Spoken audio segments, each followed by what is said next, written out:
Salam alaikum. Dans la dernière vidéo, nous avons vu comment utiliser la propriété classList, ou bien l'objet classList, qui est une propriété d'un élément HTML. Et d'ailleurs, jusqu'à présent, ce que nous avons vu, c'est juste comment manipuler des éléments HTML existant déjà dans un document HTML. Maintenant, on va voir comment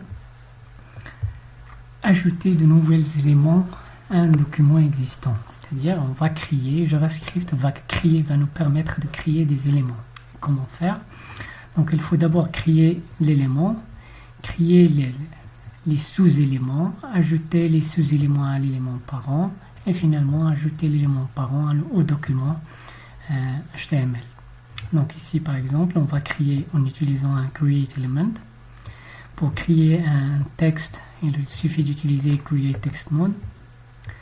Et pour ajouter notre texte à notre élément, on va faire appendChild, la méthode appendChild, et finalement appendChild pour ajouter le grand élément, bien le parent à notre document HTML. Donc on va faire un petit exemple. Donc on va créer un autre dossier, le dossier 10. Donc 10 est DOM. Voilà, toujours dans le DOM, et on va copier les mêmes fichiers, on va prendre les mêmes exemples. Mais cette fois, on va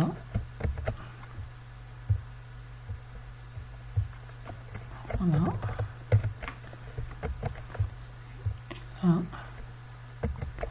Voilà.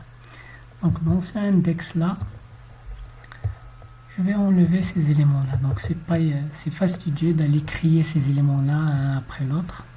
Donc je vais enlever ça.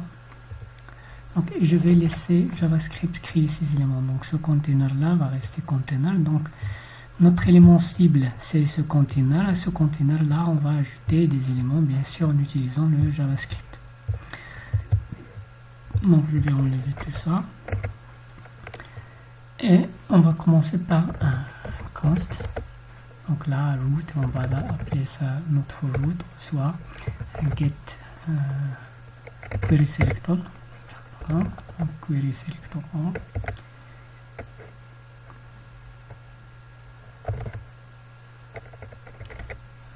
Query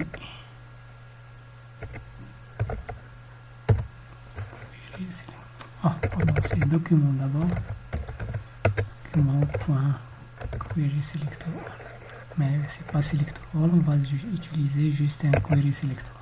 Parce qu'on a besoin juste d'un seul élément qui s'appelle container. Et là, la classe container. Donc voilà, ça c'est notre élément. Donc on a maintenant l'élément HTML root. Dorénavant, root c'est celui-là. Ou bien si vous voulez, on va appeler ça, non, on va le laisser root. Donc on va créer un élément. Donc là, je vais créer un élément const.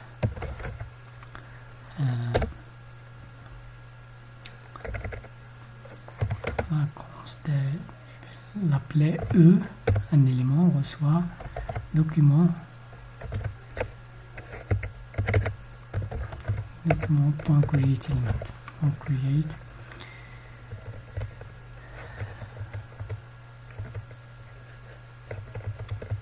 On va chercher ce élément, voilà, createElement. Et quel élément? Je vais créer un élément div. Ça c'est du HTML. Le div c'est un élément HTML. Donc, et je vais créer aussi const txt, un texte. On reçoit document.createTextMode. Et le contenu de ce texte, ça va être par exemple un i. Et i, c'est une, on va prendre le i variable. Tout simplement, je vais prendre lettre i égale à 0 par exemple, pour le moment. Donc on va sauvegarder ça, et on va faire notre HTML. Couper path.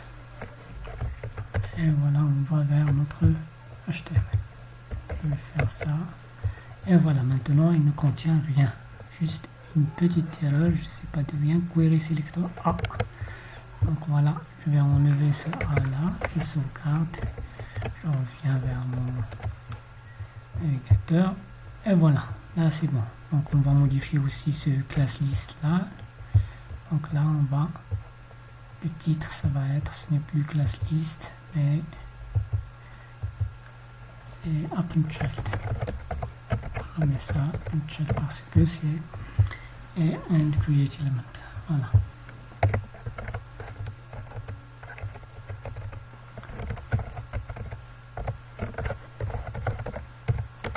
Create element et AppleChild. Element. Là. Donc on ne voit rien, tout simplement parce qu'on n'a encore rien ajouté à notre document. On a créé un container, on a obtenu notre container, on a créé une div et on a créé un text node. Donc il faut d'abord dire e.appleChild, je vais ajouter le text node à notre div et finalement il faut ajouter div, c'est container, on a appelé ça root.appleChild et je vais ajouter mon élément. Puis je sauvegarde et j'actualise. Et vous allez remarquer là, c'est le CSS, il est toujours là, opérationnel, il a une bordure orange parce que ce div là, si on revient vers le style CSS, donc là c'est tous les divs qui sont à l'intérieur d'un container. Et bien sûr là on a créé ce div là, à l'intérieur de ce root là qui est d'une classe container. Donc c'est toujours valable. Sauf que là, on veut créer ces éléments plusieurs fois. On veut créer par exemple, voilà, donc je vais faire ça. Je descends. Sauf qu'avec ce const là, il faut enlever ça. Et ça. Bien. Encore, je vais mettre ici un let. Et là aussi un let. Voilà. J'actualise. Voilà, maintenant on a deux éléments. Mais au lieu de faire ça manuellement, on a vu qu'on peut utiliser les boucles avec JavaScript. Donc il suffit de faire ici un for i égale à 0. On a déjà en haut et plus virgule. Bon. I est inférieur à par exemple 10 si vous voulez. Et faire ceci. Donc là je vais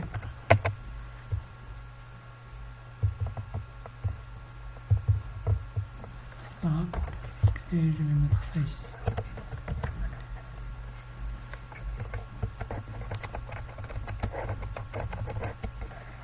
Sauvegarde et j'actualise. Voilà. Et on peut faire mieux. On peut mettre ça dans une fonction. Donc là, const function. Donc là, le nom de la fonction c'est add element par exemple. Element, et là rien. Donc ce qu'il va faire, donc voilà, il va créer l'élément. Donc maintenant je peux enlever tout ça ici.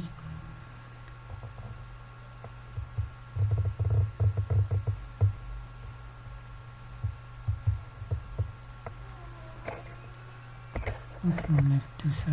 Je peux maintenant faire ici const. Parce qu'on sort de la fonction, on exécute de nouveau, donc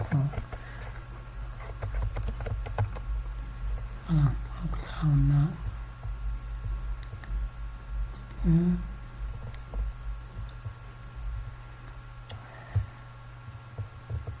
const, voilà, root.append, root.append.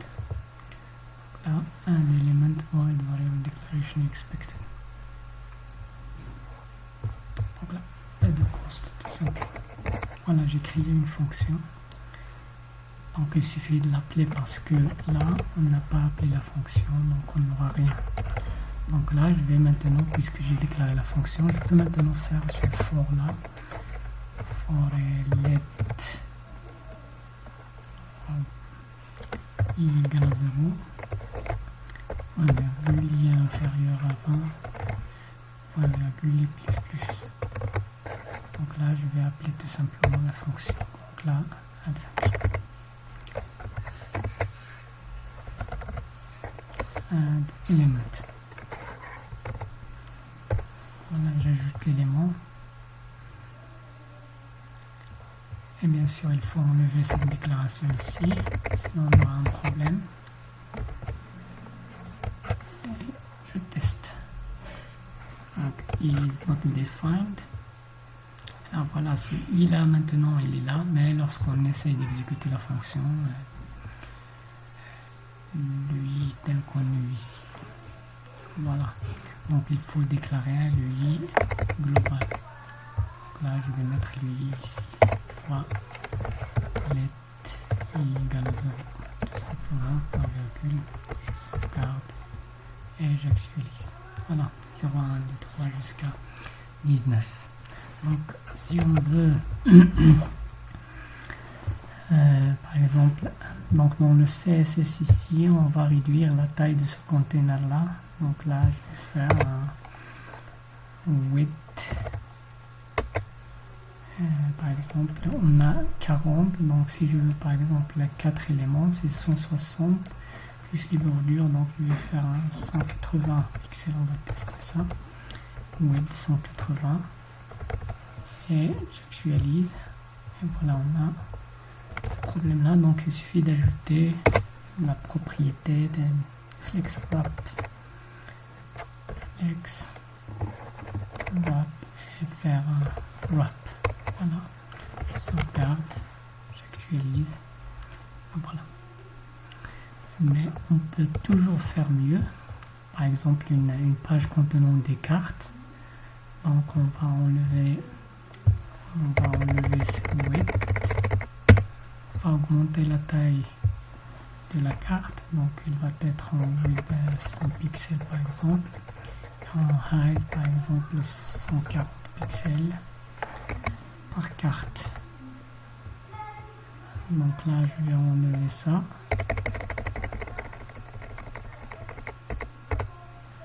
Je sauvegarde et j'actualise.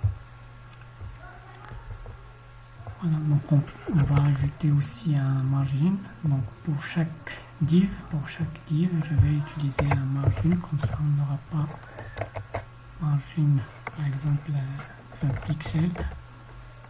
Je sauvegarde et j'actualise. Voilà. Donc là, on a des cartes et on va continuer ça après. Voilà, donc on a créé une liste de cartes. Donc ça, c'est le début d'un petit projet qu'on va voir avec le temps. Voilà. Merci.